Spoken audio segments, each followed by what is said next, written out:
비트코인, 달러를 흔드는 혁명인가? 트럼프 행정부는 2025년 국가 차원에서 비트코인을 비축하겠다고 선언하며 디지털 자산을 가상 포트 녹스로 격상시켰다. 비트코인은 달러 패권에 도전할 새로운 화폐인지 아니면 투기적 거품에 불과한지 논쟁은 여전히 현재 진행 중이다. 달러 대체가 아닌 보안, 암호화폐의 자리. 일반적으로 다양하고 수많은 경제지표 가운데 거시경제의 사실상 척추에 해당하는 것은 10년, 40년 만기 미 재무부 국채 금리와 연방준비제도의 정책 금리다. 재정 정책에는 예산과 회계 원칙이 각각 존재한다. 간단히 경기 흐름을 보려면 연준의 기준금리 변화와 소비자 물가, 노동시장, 부동산 시장을 함께 살피면 된다. 이처럼 화폐와 그와 수반되는 정책 수단은 겉과 속이 다른 별개의 이슈가 아니라 하나의 체제로 보아야 한다. 앞서 우리는 달러가 기축통화 지위를 상실하는 경우에 대체 후보로 금, 위안화, 유로와 브릭스 공동통화, 암호화폐를 검토했다. 그렇다면 암호화폐는 달러를 대체하는 기축통화로 기능할 수 있을까? 결론은 아니다. 다만 보조적 기능을 일부 수행할 여지는 있다. 예컨대 최근 논의되는 스테이블 코인을 통해 민간 부문이 미국 국채를 대규모로 매입하고 그 결과 달러의 위상을 간접적으로 지지할 수 있지 않느냐는 질문이 나온다. 그러나 스테이블 코인의 자체가 다시 현금, 국채, 금 등으로 담보되어야 한다는 점에서 고양이가 제 꼬리를 무는 구조적 한계가 있다. 또한 암호화폐가 달러를 대체할 수 있는지에 대한 평가는 전공과 관점에 따라서 크게 갈린다. 전통 경제학자들은 암호화폐를 자산으로서의 가치는 일부 인정하더라도 법정 통화로의 기능은 곧 곤란하다고 본다. 물가 안정과 고용을 목표로 하는 통화 정책의 전달 경로를 설계하기 어렵고 설령 설계한다 해도 그 과정에서 발생할 국가의 국민을 대상으로 한 대규모 실험의 실패의 비용이 천문학적일 수 있기 때문이다. 사회과학 특히 경제학의 기본 원칙은 국민을 대상으로 한 무모한 실험을 지향한다는 점이다. 반면에 암호화폐, 디지털 자산 전문가들은 초연결, 초시간의 디지털 경제에서 지폐 주화 중심 결제 인프라가 비효율적이라고 지적한다. 화폐 형식을 디지털 신호, 암호 프로토콜로 전환하는 문제 제기는 원칙적으로 타당하다. 따라서 여기에는 암호화폐가 달러를 대체할 수 있는가라는 질문에 답하기 위해 먼저 암호화폐 진영의 논리를 요약하고 이어 전통 경제학의 반론을 정리한다. 비트코인의 출범과 그 의미. 비트는 바이너리 디지트, 즉 이진수의 한 자리를 뜻한다. 비트는 0과 1, 곧 꺼짐과 켜짐 두 값만 가질 수 있으며 참과 거짓 두 상태만 표현할 수가 있다. 정보의 최소 단위로서 8개의 비트가 모이면 1바이트가 되고 이는 컴퓨터가 의미 있는 정보를 처리하는 기본 단위가 된다. 8비트는 2의 8승, 즉 256가지 조합을 표현할 수 있다. 초기 문자 인코딩 체계인 ASCII2는 1바이트를 기준으로 설계되어 문자 하나를 저장할 수 있었다. 비트코인은 이러한 비트에서 이름을 따와 2008년 서브프라임 모기지 사태 직후 처음 등장했다. 희소성과 활용성에 기반해 가치가 상승했으며 2025년 5월 한때 1비트코인 가격이 11만 달러를 돌파하기도 했다. 이후에 비트코인은 본뜬 도지코인 같은 밈코인과 다른 암호화폐들은 훨씬 더 극단적인 가격 변동을 보였다. 지금 가격 하락에도 불구하고 암호화폐 전체 시장 가치는 3.4조 내지 3.5조 달러를 웃돈다. 2025년 6월 기준으로 비트코인은 약 2.16조 달러, 이더리움은 약 0.33조 달러를 차지한다. 단순한 코드에 불과한 가상의 자산으로서는 경이적인 수치다. 그렇다면 암호화폐가 미래 금융의 핵심이 될 수 있을까? 가격의 극심한 변동성이 금융 시스템 전체의 불안을 증폭시키진 않을까? 여전히 풀리지 않는 의문이 남아있다. 비트코인을 처음 고안하는 사토키 나카모토는 중앙은행이나 금융기관 같은 제3자 개입 없이 거래가 가능하도록 하는 것을 목표로 삼았다. 정체는 밝혀지지 않았으나 2008년 글로벌 금융위기로 은행과 정부에 대한 신뢰가 흔들리던 시기에 비트코인이 등장했다는 점은 의미심장하다. 비트코인은 디지털 신원만으로 거래를 허용함으로써 일정 수준의 익명성을 제공했다. 이로 인해서 랜섬웨어 공격 등 불법 활동의 결제 수단으로 자리 잡았다. 이는 마치 페이팔이 이베이 성장의 촉매였던 것처럼 암시장 플랫폼 결제를 손쉽게 만든 셈이다. 비트코인의 극단적인 가격 변동이 주목을 받지만 더 중요한 것은 비트코인이 촉발한 금융혁명이다. 이는 장기적으로 긍정적이든 부정적이든 우리 모두에게 큰 영향을 미칠 가능성이 크다. 시간이 지나면서 비트코인은 속도가 느려지고 비용이 높아졌다. 평균 거래 확인에는 약 10분이 걸리며 2025년 6월 기준 중간 거래 수수료는 약 0.35달러 내지 0.53달러 수준이다. 평균 수수료는 1.37에서 1.57달러로 앞서 언급한 중간값보다 높다. 게다가 비트코인의 가격 불안정성은 일상적 화폐로서의 기능을 사실상 무력화한다. 오늘날 10달러로 맥주 한 잔을 사지만 내일은 고급 와인 한 병을 살 수 있다는 말처럼 극단적 변동성이 따른다. 또한 비트코인이 완전한 익명성을 제공하지 않는다는 사실도 점점 분명해지고 있다. 미국 정부가 콜로니얼 파이프라인 랜섬웨어 사건에서 해커 조직 다크사이트가 받은 비트코인의 일부를 추적 해소한 사례는 비트코인 거래가 완전히 추적 불가능하지 않음을 보여준다. 결국 비트코인은 본래의 목표에는 실패한 채 투기성 자산으로 변모했다. 그러나 이는 아이러니하다. 비트코인은 내재적 가치가 없고 어떤 실물 자산에도 연동되어 있지 않기 때문이다. 다시 말해 지지자들끼리 한정판 굿즈를 사고 파는 것과 크게 다르지 않다. 지지자들은 금처럼 해소성의 의미를 부여하며 발행 한도가 2100만 개라는 점을 강조할 뿐이다. 이는 명품의 한정판과 같은 성격이다. 2025년 6월 기준 거래 중인 비트코인은 약 1988만 개다. 블록은 평균 10분마다 생성되며 매번 3.16 비트코인이 채굴된다. 하루 약 900개가 새로 공급되며 앞으로 남은 물량은 120만 내지 150만 개에 불과하다. 최종 채굴 시점은 2140년경으로 전망되지만 희소성만으로는 가치를 설명할 수는 없다. 에스와르 프라사드 교수 등은 투자자들이 결국 더 큰 바보 이론에 의존한다고 본다. 즉 누군가 더 비싼 값에 사줄 사람이 있다는 믿음뿐이라는 것이다. 비트코인과 다른 암호화폐가 이론적으로 높은 평가를 받는다 해도 금융 시스템 전체를 뒤흔들 가능성은 낮다. 주요 은행들이 신중한 태도를 유지해 왔기 때문이다. 다만 최근 트럼프 정부가 규제를 대거 철폐하고 그 자신과 가족까지 암호화폐 사업에 뛰어들면서 위험성은 커지고 있다. 비트코인 거품은 다른 투기적 거품과 마찬가지로 가장 손실을 입는 쪽이 대개 늦게 뛰어든 개인 투자자들일 것이다. 비관론자들은 정부가 이들에게 경고해야 한다고 본다. 게임스탑 사태처럼 리테일 투자자들은 스스로 위험을 감수한다는 점을 분명히 해야 한다. 이미 비트코인 가격 투기를 가능케 하는 금융상품은 규제를 받고 있으며 추가 규제는 필요하지 않다는 의견도 있다. 그러나 비트코인은 결코 무해하지는 않다. 거래는 채굴자들이 대규모 컴퓨팅 자원을 동원해 처리하며 그 대가로 보상을 받는 고지다. 이 과정에서 네트워크는 아르헨티나나 노르웨이 맞먹는 전력을 소모하는 것으로 알려져 있다. 채굴 장비는 수명이 짧아 대규모 전자 폐기물을 발생하기도 한다. 비트코인의 운명이 어떻게 되든 기반 기술인 블록체인은 분명 혁신적이다. 블록체인은 금융기관 같은 중개인 없이도 국가 간 결제를 안전하게 처리할 수 있는 가능성을 보여준다.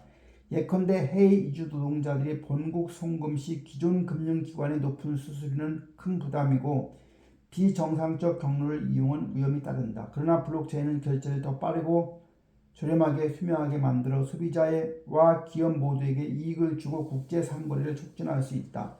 또한 비트코인 기술을 변형한 다양한 형태는 금융상품과 서비스 저비용으로 대중에게 제공하며 저축자와 대출자를 직접 연결하는 새로운 가능성을 연다.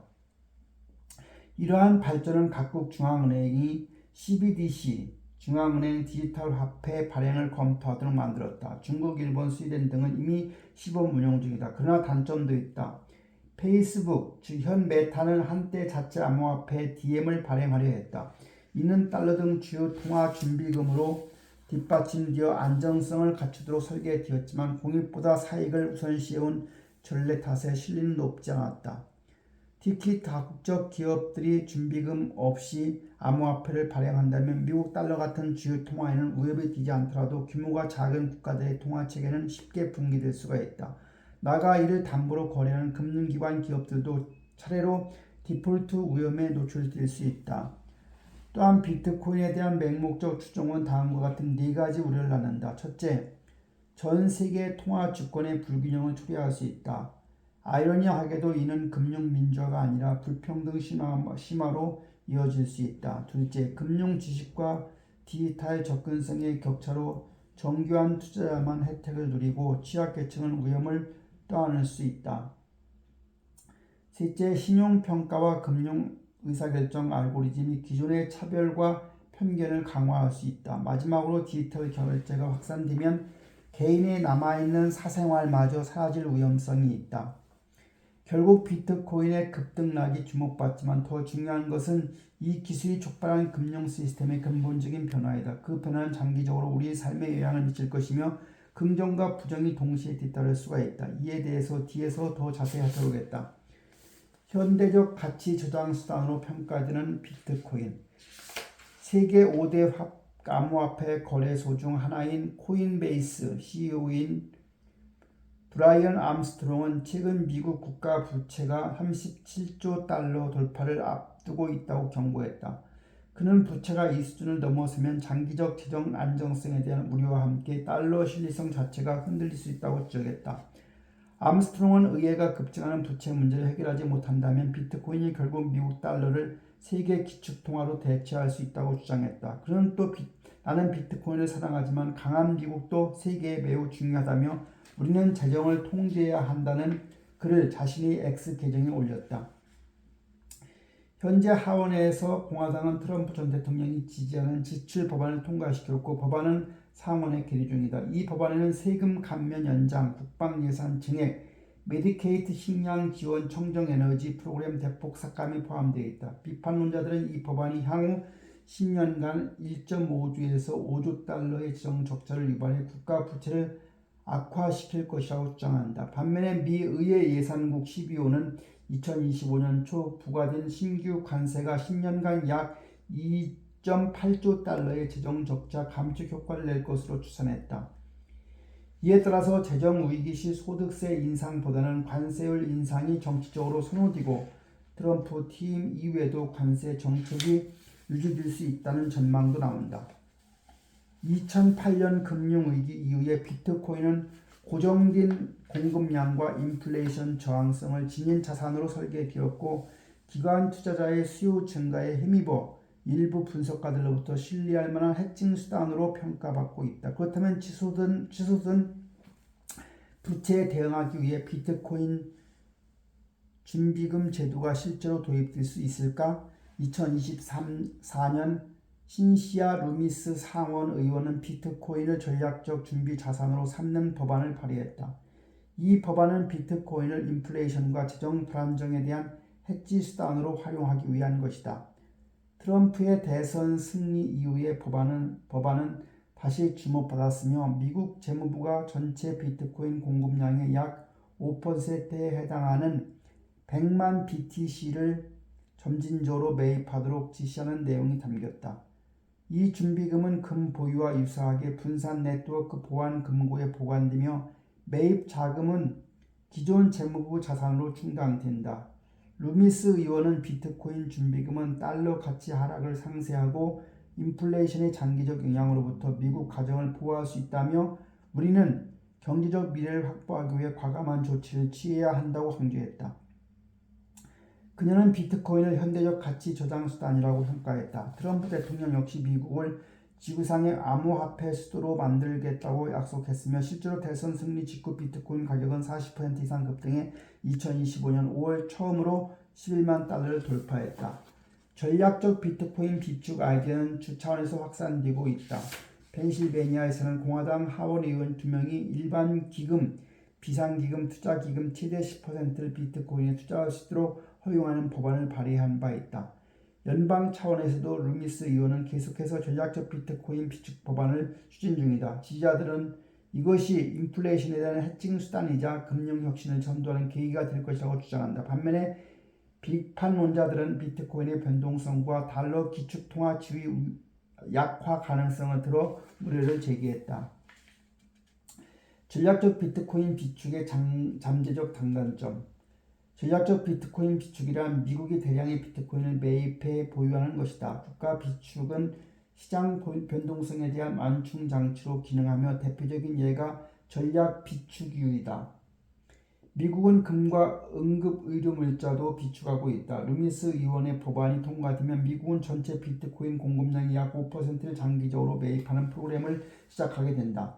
이 경우에 비트코인 가치는 새로운 정점을 찍을 수도 있으며 루미스 의원은 이 제안이 국가 부채 감축에도 기여할 수 있다고 주장했다.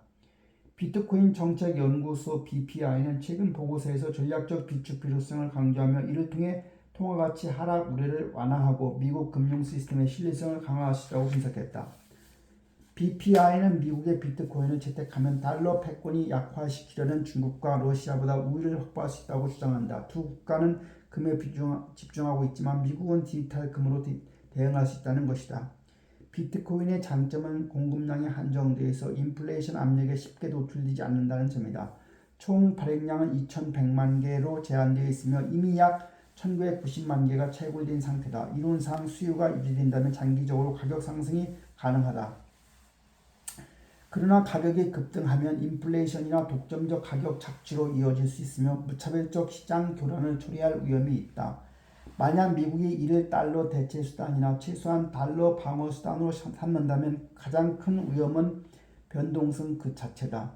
화폐의 변동성은 금리 환율로 어느 정도 조정이 가능하지만 비트코인은 그렇지는 않다. 실제로 2021년 11월 약 6만 9천 달러까지 올랐던 비트코인은 2022년 1월 약 3만 3천 달러로 급락하며 몇 달 만에 절반 이상을 잃었다. FTX 분기 직후에 2022년 말에는 1만 7천 달러 이하까지 떨어졌다. 이처럼 극심한 변동성과 함께 투명한 재무제표와 신뢰성 확보가 이루어지지 않는다면 미국 정부는 막대한 손실을 입을 수 있다. 더구나 비트코인은 금과 달리 실물자산이 아니라는 점이 우려를 키운다. 암호화폐는 기초적 펀더멘털이 부재한 채 공급과 투자자 심리에 따라 가격이 움직인다. 이 경우에 큰 손해 조작이나 일부 세력의 담합, 작전 개입 가능성도 배제할 수가 없다. 즉 비트코인이 본래 목적보다 희소성만으로 가치를 지니는 투기성 자산으로 전락한다면 소수가 다수나 국가를 상대로 지정적 폭력을 행사한 사태가 일어날 수도 있다. 결국 석유 비축과 비트코인 비축을 동일선상에서 보는 것은 근본적인 오류다.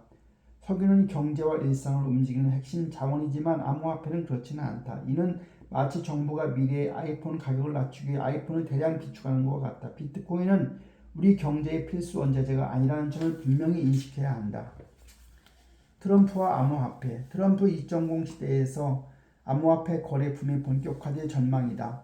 파격적 규제 완화와 함께 주류 사이의 관심이 급격히 높아지고 있기 때문이다. 트럼프 대통령 가족회사를 통해서 월드 리버티 파이낸셜을 운영하며 이 회사에서 트럼프의 밈 코인 토큰을 판매했다. 해당 법인이 트럼프 가족 소유이므로 사실상 트럼프 본인의 회사라고 해도 과언이 아니다. 둘째 아들 에릭 트럼프는 이 사이에 참여하고 있으며 트럼프 대통령은 월드 리버티 웹사이트에서 최고 암호화폐 홍보대사로 소개된다. 대통령이 디지털 화폐를 적극 수용하자 규제 완화와 주류 관심을 기대한 기업들이 잇따라 시장에 뛰어들고 있다. 새로운 비트코인 기업이 21 캐피탈도 출범했다. 이 회사는 트럼프 대통령의 측근이자 현 상무장관 하워드 루트닉의 아들 브렌튼 루트닉이 이끌고 있으며 36억 달러 규모의 SPAC와 합병해 상장을 추진 중이다.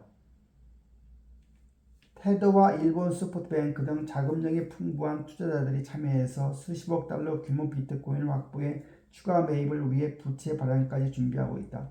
이는 소프트웨어 기업에서 비트코인 투자 기업으로 전환한 마이크로스트래티지가 선도한 고위험 모델이다. TNT연의 합병은 불과 2달 만에 발표된 세 번째 10억 달러 이상 거래이며 트럼프 행정부와 관세, 반독점 정책 불확실성으로 전반적인 M&A가 위축된 상황에서 이루어져 주목받고 있다. 2025년 4월 리플은 프라임 브로커 히든로드를 12억 5천만 달러에 인수하기로 합의했다. 이어 3월에는 암호화폐 거래소 크라켄이 선물 브로커 닌자 트레이더를 15억 달러에 인수했다. 이는 암호화폐와 전통 자산 플랫폼 간의 최대 규모 거래 중 하나이다. 토론토 증권거래소 상장사인 갤럭시 디지털도 5월 중순 나스닥에 직접 상장할 예정이다. 미국 증권거래위원회가 오랜 심사 끝에 승인했으며 상장 후에도 토론토 상장을 유지했다. 2025년 5월 기준 암호화폐 기업들은 총 88건 82억 달러 규모의 거래를 성사시켰다. 이는 2024년 전체의 3배에 달한다. SEC가 규제 완화, 더 나아가 철폐 방향을 잡으면서 낙관론이 확산되었다. 대형 기업들은 다시 성장 모드에 진입했고 M&A가 주요 성장 수단으로 자리잡고 있다. 불과 2년 전 샘 뱅크먼 프리드의 FTX 붕괴로 시장은 침체했고 규제 강화 토큰 가격 하락이 이어졌다. 그러나 트럼프 대통령 복귀 이후에 투자은행과 자문사들은 다시 디지털 자산 거래 붐을 기대하고 있다. 그는 친암호화폐 규제자를 임명하고 미국을 비트코인 절대 강국으로 만들겠다고 공언했다. 공화당 주도의 의회는 디지털 자산 규제 법안을 추진 중이며 지금은 디지털 자산 거래 측면에서 역사상 가장 긍정적인 분위기가 형성되었다. 결국 규제 환경을 활용할 수 있는 암호화폐 시장은 기존 M&A 시장이 부진한 가운데서도 활발한 기업 활동이 기대되는 영역으로 부상하고 있다.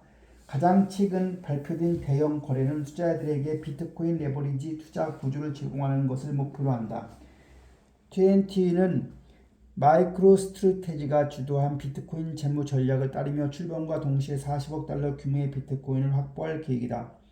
주요 투자자는 스테이블 코인 기업인 테더, 그 자매회사이자 암호화폐 거래소인 비트파이넥스 그리고 소프트뱅크 등이다. 테더와 비트파이넥스는 TNT의 최대 주주가 되며 회사는 추가로 5억 8,500만 달러를 조달해 비트코인을 더 매입할 예정이다. TNTN이 상장에 활용하는 SPAC 캔더 에쿼티 파트너스의 주가는 합병 소식 직후에 거의 3배 급등했다. 그러나 단순 매입 보유 모델은 위험하고 지속 불가능하다는 월가의 경고도 있다. 가격 급락 시 막대한 손실이 발생할 수 있기 때문이다. 실제로 마이크로스트래티지는 3월 말 기준 59억 1천만 달러 손실을 기록했으며 5월 말 비트코인 가격 급등으로 58만 250개를 보유 약 58억 달러 흑자로 전환되었다.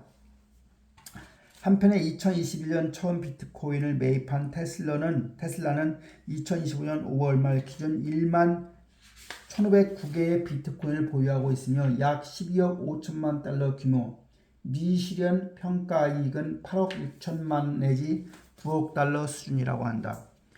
미국을 비트코인 초강대국으로 만들겠다는 트럼프. 한때 암호화폐 흐르는자였던 트럼프는 2024년 대선 유세에서 디지털 화폐 수용을 공식화했다. 암호화폐 기업들은 수천만 달러를 트럼프와 관련 기술을 지지하는 의회 후보들에게 쏟아부었고 이후 트럼프는 직접 시장에 뛰어들었다. 2024년 가을 그는 아들들과 위트코프 부자와 손잡고 월드 리버티를 출범시켰다. 이 회사는 암호화폐 대출 차입 플랫폼으로 홍보되었으며 자체 코인 WLFI를 보유하고 있다. 트럼프 일가는 판매 수익을 직접 배분받는다.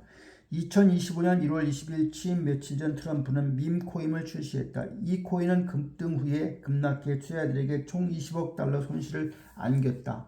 당선 이후에 트럼프는 친암호화폐 인사들을 행정부 고위직에 임명하고 연방기관에 새로운 규제 접근 방식을 마련하라고 지시하는 등 산업 부양 조치를 취했다. 2025년 3월 6일 그는 비트코인 및 기타 암호화폐 국가 비축 시스템 구축 행정명령에 서명했다. 업계는 이를 국가 부채 축소 전략으로 홍보했으나 희론자들은 극소수 투자자만을 위한 사기라고 비판했다. 심지어 트럼프 지지 성향의 기술계 인사들조차 우려를 표했다. 트럼프가 SNS에서 해당 계획을 예고하자 벤처 투자자인 론스네일은 정부가 이런 크립트 브로 계획에 돈을 낭비해서는 안 된다고 X에 글을 올리기도 했다. 2025년 3월 7일 백악관 국빈식당에서는 암호화폐 정상회의라 불릴 모임이 열렸다. 트럼프 대통령은 에이브럼 링컨 초성 아래에서 미국 암호화폐 업계 거물 20여 명을 맞이했고 참석자들은 기립박수로 응답했다. 이는 트럼프가 암호화폐 산업을 전폭 수용하고 있음을 보여주는 상징적인 장면이었다. 취임 이후에 트럼프는 미국 연방정부의 암호화폐 정책을 전면적으로 재편했다. 증권거래위원회 SEC는 바이든 행정부 시절 추진하던 강경 단속을 사실상 철회했다. 2025년 2월 이후 SEC는 법적 가이드라인을 속속 발표하고 주요 기업에 대한 수사를 중단했으며 코인베이스와 크라켄에 대한 소송도 취하했다. SEC의 태도 전환은 전격적이었으며 규제 기준은 대체로 불가해서 대체로 가능으로 바뀌었다. 이는 미래 기술에 대한 적극적인 접근이라는 긍정 신호이기도 하지만 동시에 심각한 우려를 낳았다. 종신형을 받은 인물의 석방, 대통령의 아들의 사업 참여, 측근 아들의 암호화폐 회사 창립, 기지당국의 감독 부재 등은 21세기 대공황의 전주라는 비판까지 불러왔다. 다만 이러한 우려는 비트코인 기반 암호화폐가 미래의 디지털 화폐이자 교환 수단으로 자리 잡을 경우 기후에 그칠 수 있다. 그러나 이날 회의는 트럼프가 암호화폐에 직접 투자하고 있다는 사실을 다시금 각인시켰다. 이는 윤리 전문가들이 심각한 이해 충돌로 지적한 대목이다. 회의에는 트럼프의 친구이자 중동 특사인 스티브 위트코프의 아들 잭 위트코프도 참석했다. 그는 트럼프가 홍보했던 월드 리버티 파이낸셜의 공동 창업자로 이사는 트럼프 일가가 직접 수익을 얻는 구조다. 이날 정상회의에서 공개적 의견은 드러나지 않았다. 트럼프 대통령은 백악관 암호화폐 정책 책임자 데이비드 sak스와 재무장관 스콧 베센트가 지켜보는 가운데 선언했다. 미국 세계 지구의 비트코인 초강대국이자 암호화폐 수도로 만들겠다. 트럼프는 새롭게 출범할 국가 비트코인 비축 시스템을 가상 포트 녹스로 비유하며 절대 비트코인을 팔지 말라고 강조했다. sak스는 트럼프의 리더십을 지켜세우며 이 행정부는 기술 산업의 속도로 움직이고 있다고 평가했고 바이든 행정부 시절 암호화폐 산업이 기수와 박해를 당했다고까지 비판했다. 미국 정부는 보유한 비트코인을 활용할 계획. 트럼프 대통령은 2025년 3월 6일 비트코인과 기타 디지털 자산을 기반으로 한 미국 국가 암호화폐 비축 기금 창설을 위한 행정명령을 서명했다. 이는 미국 역사상 최초의 시도로 정부가 이미 법적 압수로 확보된 약 170억 달러 규모의 비트코인을 기초자산으로 활용할 계획이다. 행정명령은 즉각 논란을 불러일으켰다. 지지자들은 이를 미국을 세계 암호화폐 수도로 만들기 위한 중대한 조치라고 평가했지만 비판자들은 특정 투자자에게 막대한 부를 안겨주는 이해충돌적 계획이라고 지적했다. 트럼프 대통령은 이를 가상 포트 녹스 구상으로 지켜세우며 본인과 가족의 이해관계를 국가적 이벤트로 포장하려 한다는 비판에 직면했다. 트럼프 대통령의 암호화폐 AI 정책 수석 데이비드 sak스는 SNS를 통해서 이번 조치는 트럼프 대통령의 세계 암호화폐 수도 비전을 반영한다고 밝혔다. 그는 비축 기금이 디지털 포트 녹스가 될 것이며 정부가 이를 절대 매각하지 않고 세금 부담 없이 추가 비트코인 확보 전략을 마련하겠다고 덧붙였다. 이번 계획은 법적 압수 자산으로 출발한다. 다만 새로 구입하는 디지털 자산은 비트코인 한정이다. 행정명령에 따라 정부는 향후 민형사 사건에서 압수한 암호화폐 중 일부를 별도로 보관해 비트코인 이외 디지털 자산 비축기금을 조성할 예정이나 솔라나 카르다노, 이더리움, 리플 등은 신규 매입 대상에서 제외된다. 문제는 트럼프 대통령의 이해관계다. 개인 이해관계다. 이번 조치는 그의 암호화폐 관련 사업과 직접 얽혀 있어 윤리 전문가들 사이에서 심각한 이해충돌 우려를 불러왔다. 트럼프는 2024년 아들들과 함께 암호화폐 금융회사 월드 리버티 파이낸셜을 설립해 WLFI라는 자체 코인을 출시한 바가 있다. 따라서 비트코인 비축이 37조 달러 규모의 국가 부채 문제를 해소하는 전략적 선택인지 아니면 단순히 가격 펌핑을 위한 정치적 쇼인지 논란이 가시지는 않는다. 지지자들은 국가 비축 기금이 미국 부채 일부를 상쇄하고 미래 경제가 디지털 화폐 중심으로 재편될 경우에 미국의 주도권을 잡을 수 있다고 주장한다. 실제로 암호화폐 업계는 이번 발표에 열광적 반응을 보이는 바 있다. 그들은 백악관이 장기적 시각에서 비트코인과 디지털 자산을 보유하기로 한 것은 미래지향적 접근이라고 평가하며 다른 정부와 기관의 암호화폐 채택에도 촉매제가 될 것으로 본다. 반면 비판자들은 이를 가격 펌핑 수단으로 간주하고 변동성이 극심한 자산에 국가 재정을 의존하는 것은 무모한 도박이라고 지적한다. 일부 업계 인사조차도 정부가 장차 비트코인 이에 코인까지 포함할 가능성을 고려하며 불편한 심기를 드러냈다. 비트코인이 달러를 대체할 수 있을까? 결국 핵심 비트코인이 달러를 대체할 수 있느냐 없느냐는 문제다. 결론부터 말하면 그럴 가능성은 없다. 점점 더 많은 기업이 암호화폐를 결제수단으로 받아들이고 있지만 가까운 미래에 비트코인이 달러를 대체할 가능성은 매우 낮다. 달러의 기축통화 지위 역시 단기간 내 약화될 전망은 없다. 2008년 서브프라임 모기지 사태로 대규모 금융 혼란이 발생했을 때조차 세계 경제는 미국을 떠나지 않았다. 오히려 달러화는 안전자산으로 강세를 보였다. 금 가격이 상승하긴 했지만 달러에 대한 수요 역시 증가했다는 점을 주목할 필요가 있다. 설령 모든 소비자와 기업이 비트코인을 사용한다 할 수 있다 해도 극심한 가격 변동성은 그것을 일상적 결제 수단으로 만들기는 어렵게 된다. 비트코인을 담보로 알트코인이나 스테이블 코인을 발행하더라도 공급량 제한 탓에 심리적 기술적 조작과 왜곡 가능성은 여전하다. 코넬 대학교 에사르 프라사드 교수는 이를 당신의 10달러 지폐가 어떤 날에는 맥주 한 잔, 다른 날에는 고급 와인 한 병을 살 수 있다면 그것을 화폐라고 할 수 있겠는가라고 비유했다. 더구나 비트코인은 높은 거래 수수료와 느린 처리 속도라는 한계까지 있어서 효율적 결제 수단으로 기능하기 어렵다.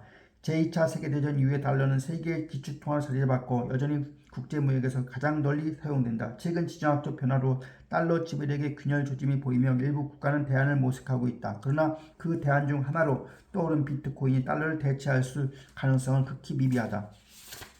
모건 스탠리는 보고서에서 비트코인과 같은 디지털 자산이 통화 환경을 바꿀 잠재력을 지닌다고 언급했다. 그러나 이는 달러 패권을 악화시킬 기회이자 동시에 강화할 수 있는 양면적 변수에 불과하다. 그 연장선에서 미국 달러 기반 스테이블 코인 논의가 등장한 것도 이해할 만하다. 하지만 탈달러화가 현실화되면 수십 년 이상 걸릴 것이며 기축통화 국가 경제 기반을 상실하는 극단적 상황에서나 가능하다. 바이든 행정부 시절 기업의 비트코인 채택은 규제 위험으로 간주되었지만 트럼프 대통령 집권 이후 분위기는 달라졌다. 그는 2025년 3월 6일 미국 전략적 비트코인 비축령에 서명하고 연방기관이 비트코인을 장기적 가치 저항 수단으로 다루도록 지시한 바 있다. 백악관 암호화폐 AI 책임자 데이비드 삭스는 이 비축분이 범죄 민사 몰수 사산으로 충당되며 정부 예산 부담 없이 추가 확보 방안도 검토된다고 설명했다. 더 나아가 연방정부는 약 20만 개 디지털 자산 보유 현황을 전면 감사할 예정이며 이번 행정명령은 비트코인 매각을 금지해 국가 연구 자산으로 규정했다. 비트코인은 이제 거스를 수 없는 흐름처럼 보이지만 기업계의 저항은 여전하다. 2024년 말 마이크로소프트 주주들은 회사의 현금을 비트코인에 투자하는 제안을 거부했다. 비트코인은 자산 포트폴리오의 한 축으로 가치는 인정받을 수 있어도 화폐로서 달러를 대체할 수는 없다. 금처럼 실물 기반을 지닌 것도 아니며 블록체인은 어디까지나 보안 기술이자 기록 체계일 뿐이다. 공공재인 화폐와 동일시할 수는 없다. 더구나 트럼프 대통령의 가족이 이해관계에 얽혀있고 지난 10여 년간 암호화폐를 둘러싼 사건 사고를 고려할 때 비트코인은 여전히 불확실성과 불투명성에 덮여있다. 특히 스테이블 달러 코인을 활용해 미국 채권 매입을 추진한다면 미래 중앙은행이 최소 2개의 지주 구조로 재편될 가능성까지 거론된다. 따라서 당분간 비트코인과 암호화폐는 투자자산으로서의 기능을 충실히 수행해야 하며 본질적 신뢰 구축의 최우선 과제이다. 트럼프 정부 2.0이 비트코인 비축을 추진하더라도 금융 범죄자들의 시장의 불투명성을 악용할 위험성은 여전히 존재한다. 스테이블 코인, 미 달러와 기축통화 지위 유지를 위한 보루. 트럼프 대통령은 스테이블 코인을 통해 미 단기 채권을 매입, 즉 매일 미 재무부 채권에 투자함으로써 1달러 가치를 유지하게 한다는 설정은 얼마나 설득력이 있으며 더구나 안전한가. 먼저 대부분의 스테이블 코인은 달러 가치 연동을 목표로 한다. 이를 위해서 일부 스테이블 코인은 주로 미국의 단기 채권을 담보로 보유하게 된다. 미 재무성 채권은 초저위험 자산으로 간주되지만 무위험은 아니다. 이미 지난 2024년 3월 10일 발생한 미 캘리포니아주 실리콘밸리 은행 사태에서 입증된 바 있다. 즉 규모, 만기, 거래 구조에 따라 위험이 발생할 수 있다. 그 주요 위험 요인들을 요약하면 다음 5가지로 정리할 수가 있다. 첫째, 금리 위험으로 채권 가격은 금리와 반대로 움직인다. 즉 금리가 오르면 기존 채권 가격은 하락한다. 스테이블 코인이 매일 채권을 사고 판다면 단기 금리 변동에도 일부 평가 손실이 발생할 수가 있다. 더구나 30년물 장기채를 포함하면 가격 변동성이 더욱 커질 위험도 있다. 이때 실시간으로 스테이블 코인의 가격이 1달러에 되지 않으면 시장은 일순간 패닉에 빠질 수가 있다. 누가 왜 어떻게 그런 상황을 초래했는지 서로 신뢰할 수 없는 구간과 기간이 새로운 제도가 도입된 지 얼마 지나지 않았을 때 더욱 심각한 결과를 초래할 수가 있다. 둘째, 유동성 위험이 잠재한다. 스테이블 코인이 하루 단위로 대량 국채를 거래할 경우에 유동성 부족 시 원하는 가격에 매도하지 못할 수도 있다. 특히 채권 시장이 급격히 불안정할 때 대규모 환매 요청이 몰리기도 하며 스프레드가 확대되어 손실 가능성이 증가하고 이는 금융시장의 또 다른 불확실성을 증가시키게 된다. 셋째, 재투자 위험이 존재한다. 만기 채권이 재투자될 때 금리가 이전보다 낮으며 예상 수익률이 감소한다. 스테이블 코인 담보 운용 구조에서 낮은 수익률은 담보 유지 비용 증가로 연결될 수가 있다. 넷째, 신용 및 제도적 위험이다. 미국 국채는 사실상 무디스 S&P AA 등급으로 초우량이다. 그러나 극단적인 시나리오는 이론상 존재한다. 아울러 최근 케네스 로고프 교수는 미국이 일부 미국채 보유국을 대상으로 한 한정적 디폴트 선언 시나리오의 이 위험성을 지적한 바 있다. 뿐만 아니라 미국만 하더라도 50개 주가 서로 다른 규제법과 각양각색의 규정하는 변화로 인해서 스테이블 코인이 국채를 담보로 운영하는 구조에 법적 제한이 생길 수도 있다. 연방정부 차원의 지원은 물론 관리 및 감독제가 이루어지지 않는다면 탈중앙화는 투기 세력과 글로벌 경제의 다양한 음성적 거래 유혹으로부터 자유롭지 못할 수도 있다. 마지막으로 운영 및 시스템 위험이 존재한다. 매일 채권을 사고 파는 구조에서 거래 시스템 오류, 가격 산정 오류, 스마트 계약 오류 등 위험의 요인이 될 수 있다. 비트코인과 이더리움 해킹에도 자유롭지 않다. 운영 및 시스템이 존재하지 않는 탈중앙화된 노드조차 해킹으로부터 자유롭지 않다면 사실상 미 1달러에 고정시킨다는 스테이블 코인은 사실상 유토피안적인 화폐에 불과할 뿐이다. 담보자산 가격 평가와 실제보다 높게 반영되면 스테이블 코인 팩의 유지 실패 가능성은 거의 확실해진다. 이러한 점들을 감안할 때 스테이블 코인이 매일 국채를 거래하더라도 단기물 위주라면 위험은 낮지만 장기물 또는 대규모 운용 시에는 금리 유동성 위험이 현실적 위험 요인으로 작용할 수가 있다. 또한 비록 단기물 중심으로 운용된다 하더라도 향후 파생될 다양한 파생금융 상품과 2008년 서브프라임 사태에서 보듯 월가의 탐욕을 누가 어떻게 제어할 것인지 단지 도덕과 윤리적 가치에만 맡긴다는 것은 자칫 고양이에게 생선을 맡기는 형국과 다름없다는 점도 간과해서는 안 된다.